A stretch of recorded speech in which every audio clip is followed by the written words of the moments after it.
देखो पुलिस वालों को लेके जा रहे हैं, साथ में कह रहे हैं कि अगर आपने मीटर नहीं लगाया तो आपको जेल भेज देंगे। कई जगह कह रहे हैं कि आपको 10,000 रुपये का जुर्माना देना पड़ेगा। तो इस तरीके से तरह तरह की बातें वो करने पे लगे हुए हैं। देख रहे हैं इस घर में कोई नहीं है, तो क्योंकि सबके मीटर तो बाहर लगे हुए हैं, वो अपना लगा के चले जा रहे हैं। तो मैं कह रहा था आपको कि जो सरकार की योजना चल रही है वो सारी जनता को लूटने वाली चल रही है। आप ये देखो 5 किलो राशन फ्री कर दिया, अच्छी बात है। 5 किलो राशन फ्री में मिल रहा, अच्छी बात है। हम कह रहे हैं कि भैया आपने 5 किलो राशन, एक मिनट में बता रहा हूँ आपको, हमने कहा भाई आपने 5 किलो राशन फ्री कर दिया, अच्छी बात है। लेकिन ये बताओ आप कि आपने और चीज़ों के दाम क्यों बढ़ा दिए।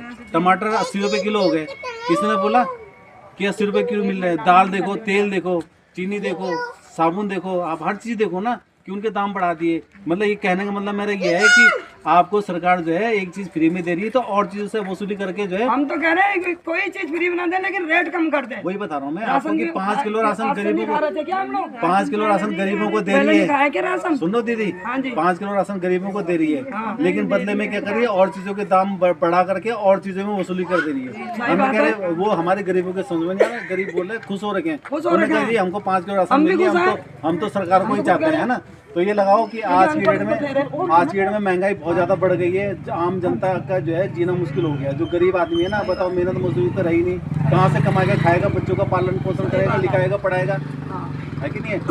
और जो है आपके अस्पताल में उन्होंने ऐसे कर दिया कि अगर हमारा बीमार पड़ गए, हमारा कोई भाई बीमार पड़ गया, अस्पताल में जाता हो तो पहले यहाँ से बोलेंगे बाहर जाओ, रेफर कर देंगे कि यहाँ इलाज नहीं है। बाहर जाएंगे तो घर बार बिक जाएगा, जो उसकी जमा पूंजी जो जिंदगी भर में कमा रखी होगी वो उसकी लूट जाएगी। प्राइवेट अस्पतालों के ये हाल है। वहाँ पे तो भाई पैसा चाहिए, मोटी गड्डी चाहिए आपकी, बता रहे मोटी गड्डी चाहिए, ठीक है उनको। और दूसरा जो है सरकारी स्कूल जो है बंद हो गए, आधे 50% सरकारी स्कूल बंद हो गए। और जो स्कूल है ना सरकार उसको भी बंद करने वाली है। क्यों बंद कर रही है? क्योंकि जितने भी नेता लोग हैं उनकी प्राइवेट स्कूल खोल रखी है। तो प्राइवेट स्कूलों में क्या, अगर आपने अपने बच्चों को प्राइवेट स्कूल में पढ़ाया तो वहाँ पे आपको मोटी फीस देनी पड़ेगी, हर साल एडमिशन की फीस देनी पड़ेगी। कोई बोलने वाला तैयार नहीं है, कोई पार्टी वाला बोलने को तैयार नहीं है। आपने देखा होगा कोई इसका विरोध नहीं कर रहा। लूट कौन रहा है? हमारे हम लोग लूट रहे हैं। देना पड़ेगा, देना पड़ेगा, हमने तो अपने सारे बच्चों को इसमें पढ़ाया है। देना पड़ेगा ना उनको। वो चाहते हैं कि गरीब आदमी गरीब रहे, वो आगे ना बढ़े। उनकी योजना ये है, क्योंकि अगर गरीब आदमी पढ़ लिख जाएगा ना तो अपने अधिकारों के प्रति लड़ सकता है, वो भिड़ सकता है।